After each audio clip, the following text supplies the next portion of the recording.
Hello and welcome to my channel economics मंत्रा।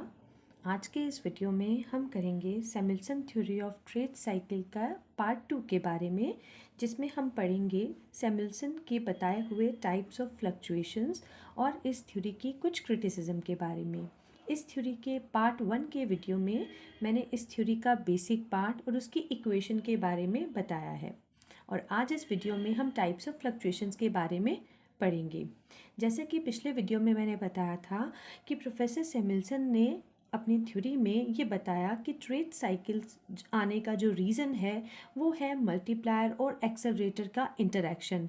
यानी कि market में जितने भी अप एंड डाउन्स आते हैं, जितने भी उतार चढ़ाव आते हैं, ये मल्टीप्लायर और एक्सेलरेटर की वर्किंग की वजह से आते हैं। तो इसीलिए उन्होंने ये बताया कि मार्केट में जितनी भी तरह की फ्लक्चुएशंस हैं वो मल्टीप्लायर और एक्सेलरेटर की वैल्यू से इन्फ्लुएंस होते हैं। मल्टीप्लायर की value marginal propensity to consume पे डिपेंड करती है, तो इसीलिए यहाँ पर उन्होंने मार्जिनल प्रोपेंसिटी टू कंज्यूम और एक्सेलरेटर की अलग अलग वैल्यूज़ के कॉम्बिनेशंस को लिया और ये बताया कि कितनी तरह के फ्लक्चुएशंस हो सकते हैं। पहला है साइकिल लेस पाथ। इसमें उन्होंने MPC की वैल्यू को 0.5 लिया है और एक्सेलरेटर की वैल्यू 0 ली है।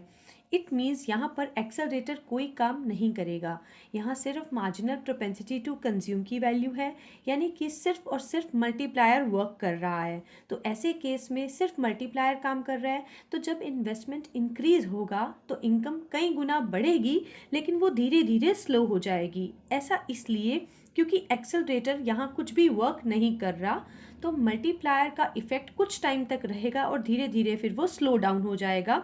इसीलिए ये साइकिल लेस पाथ है। साइकिल लेस यानी पाथ का मतलब है कि एक बार ये ऊपर जा रहा है, उसके बाद ये धीरे धीरे स्लो हो जाएगा और इसमें कोई भी अप एंड डाउन्स नहीं आएंगे। तो यहाँ पर इस डायग्राम में दिखाया गया है, जिसमें एक्स एक्सिस पर हमने टाइम को लिया है, टाइम पीरियड को, और वाई एक्सिस में इनकम को।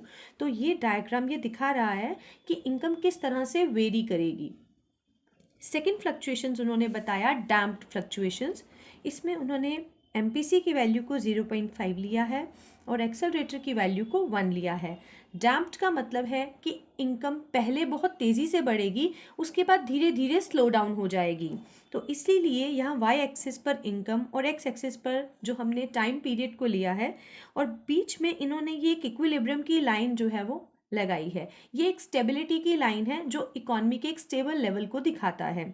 तो जब MPC वर्क करेगी और एक्सेलरेटर जब वर्क करेगा तो इनकम पहले तेज़ी से बढ़ेगी, इसमें बहुत तेज़ फ्लक्चुएशंस आएंगे, लेकिन ये धीरे धीरे स्लो हो जाएंगे क्योंकि एक्सेलरेटर की वैल्यू कुछ खास नहीं है। तो शुरू में इस वैल्यू का इम्पैक्ट थोड़ा ज़्यादा होगा, एकदम से इनकम फ्लक्चुएट होगी और धीरे धीरे वो स्लो डाउन होते हुए वो इस लेवल पर आ जाएगी।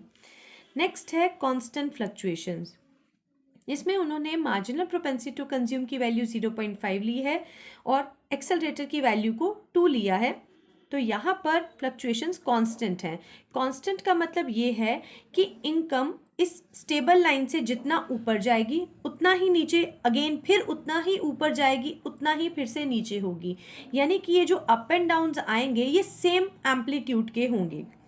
नेक्स्ट है anti damped fluctuations. Anti damped fluctuations का ऑपोजिट है। इसमें हमने पढ़ा कि फ्लक्चुएशंस पहले शुरू में तो बहुत तेज होंगे, उसके बाद धीरे धीरे स्लो हो जाएंगे, लेकिन ये डैम्प्ड से उल्टा है।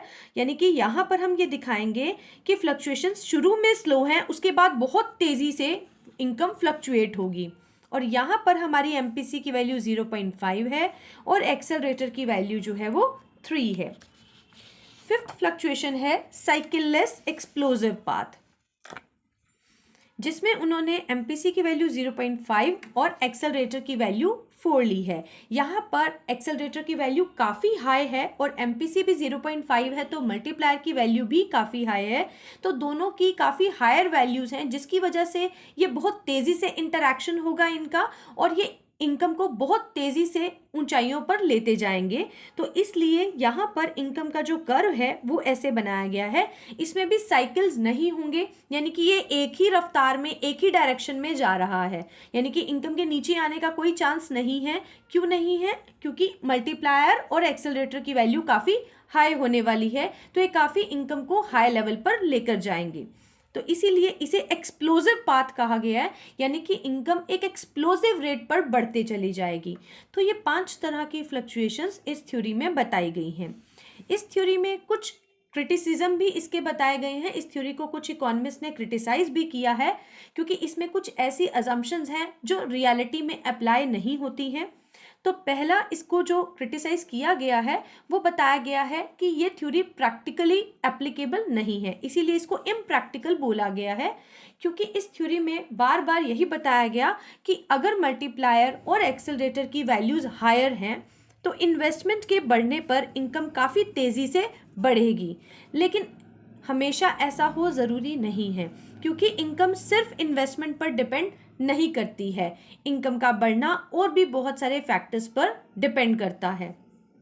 सेकेंड क्रिटिसिज्म है unrealistic assumption of constant MPC. इस थ्योरी की अजम्पशंस में मार्जिनल प्रोपेंसिटी टू कंज्यूम को कांस्टेंट लिया गया है, यानी कि ह्यूमन बींग्स की खर्च करने की जो टेंडेंसी है उसे कांस्टेंट अज्यूम किया गया है, लेकिन एक्चुअल में रियल लाइफ में हमारी खर्च करने की टेंडेंसी कभी भी एक जैसी नहीं रहती है। हमारी प्रोपेंसिटी टू कंज्यूम बदलती रहती है, कभी वो हायर हो सकती है तो कभी वो लेसर हो सकती है। थर्ड क्रिटिसिज्म है unrealistic assumption of constant capital output ratio.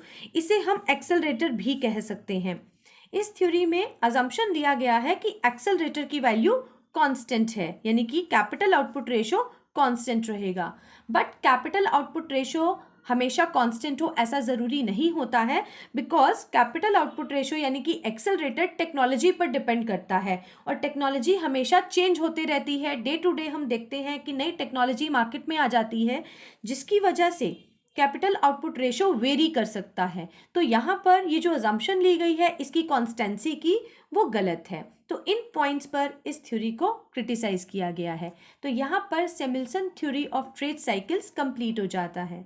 इसके पार्ट 1 का लिंक मैंने डिस्क्रिप्शन में दे दिया है, और अगर आपको ये वीडियो अच्छा लगे तो प्लीज़ इसे लाइक, शेयर और सब्सक्राइब ज़रूर करें।